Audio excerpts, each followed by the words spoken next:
بسم اللہ الرحمن الرحیم۔ السلام علیکم کلاس۔ آج ہم جو سبق پڑھیں گے اسلامیات کا، اس کا عنوان ہے خشیت الہی۔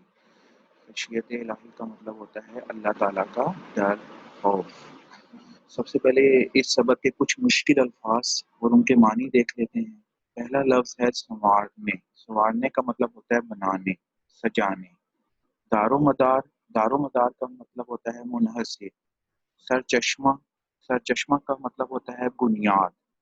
رونگٹے کھڑے ہونا، خوف زدہ ہونا۔ یہ کچھ مشکل الفاظ تھے جن کا مطلب آپ کو یاد رکھنا ہے۔ اب ہم سبق کی پڑھائی کی طرف آتے ہیں۔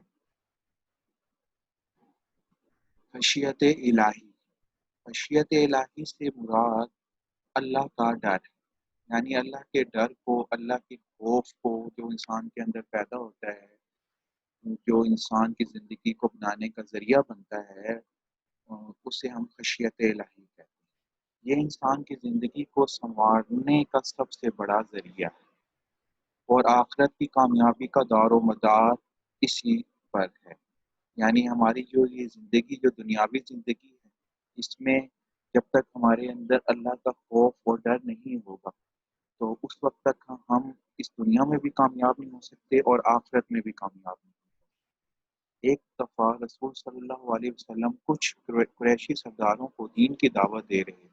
اتنے میں ایک نابینا صحابی جن کا نام حضرت عبداللہ رضی اللہ تعالیٰ عنہ بن ام مکتوم تھے، وہ آگے آپ صلی اللہ علیہ وسلم کو ان کا آنا ناگوار لگا۔ ناگوار یعنی برا لگا۔ تو آپ صلی اللہ علیہ وسلم تو اللہ تعالیٰ نے حضرت سورہ عبس میں فرمایا کہ کسی شخص کا مرتبہ اس کی دنیاوی سرداری یا مال و دولت پر نہیں، یعنی کسی بھی شخص، کوئی بھی شخص اس دنیا میں یا اللہ کے نزدیک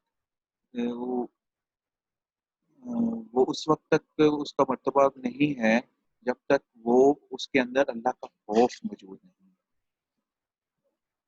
جو لوگ خشیت الہی کے تحت آپ صلی اللہ علیہ وسلم کے پاس دین سیکھنے کے لیے آئیں، آپ صلی اللہ علیہ وسلم کی توجہ کا مرکز یہی لوگ ہونے چاہیے۔ یعنی وہ لوگ جو آپ کے پاس دین سیکھنے کے لیے آئیں گے تو آپ نے، کیونکہ ان کے اندر اللہ کا خوف ہے، ٹھیک ہے، وہ اللہ کی رضا چاہتے ہیں، وہ اللہ کی محبت چاہتے ہیں، وہ دنیا میں کامیابی کا ذریعہ اللہ کے احکامات پر عمل کرنے میں چاہتے ہیں۔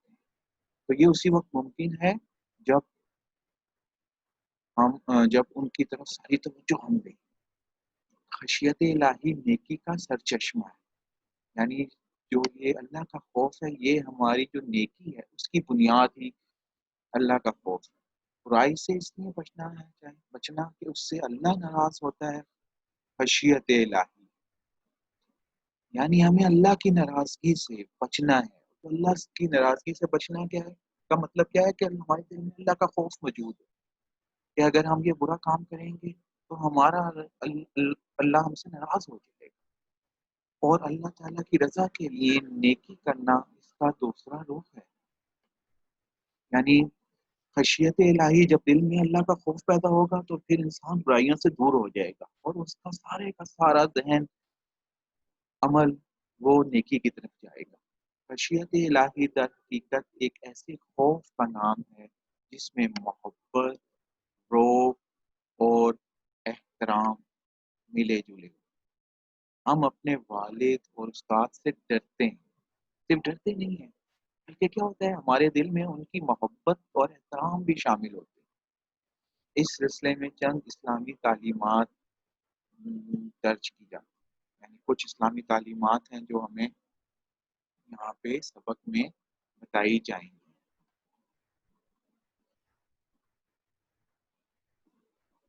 ارشاد ربانی ہے، بے شک اللہ تعالیٰ کے بندوں میں سے وہی اس سے ڈرتے ہیں جو علم والے، یعنی وہ لوگ جو علم رکھتے ہیں، وہی اللہ تعالیٰ سے ڈرتے ہیں، ان کے ہی دل میں خوف پیدا ہوتا ہے۔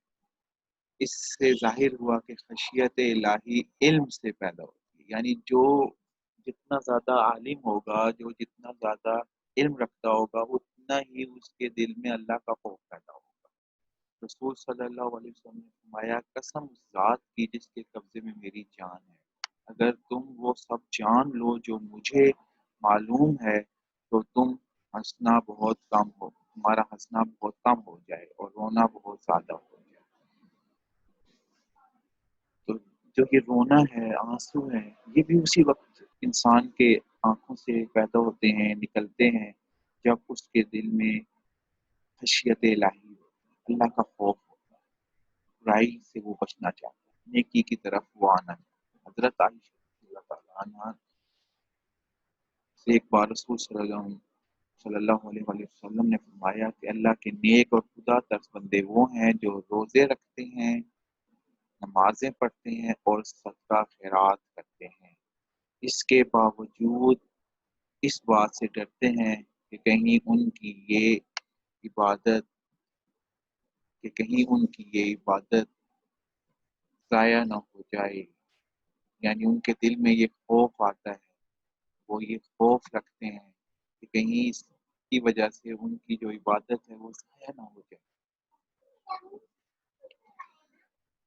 رسول صلی اللہ علیہ وسلم نے فرمایا جس بندہ مومن کی آنکھوں سے خشیت الہی کے تحت مکھی کے سر جتنا بھی آنسو بھی اس کی رخساروں پر بہہ نکلے تو اللہ تعالی دوزخ کی آگ اس پر حرام کر دے گا۔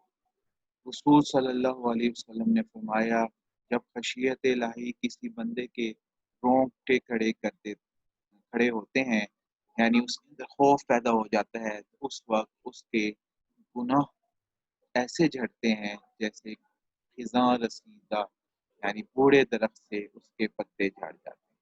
یعنی جب انسان کے دل میں خشیت الہی اللہ کا خوف پیدا ہوتا ہے، وہ نیکی کی طرف بڑھتا ہے، تو گناہ اس سے دور ہو جاتے ہیں۔ جو گناہ اس نے کیے بھی ہوتے ہیں تو وہ اس سے ایسے دور ہوتے ہیں جس طرح خزاں کے موسم میں درخت سے پتے دور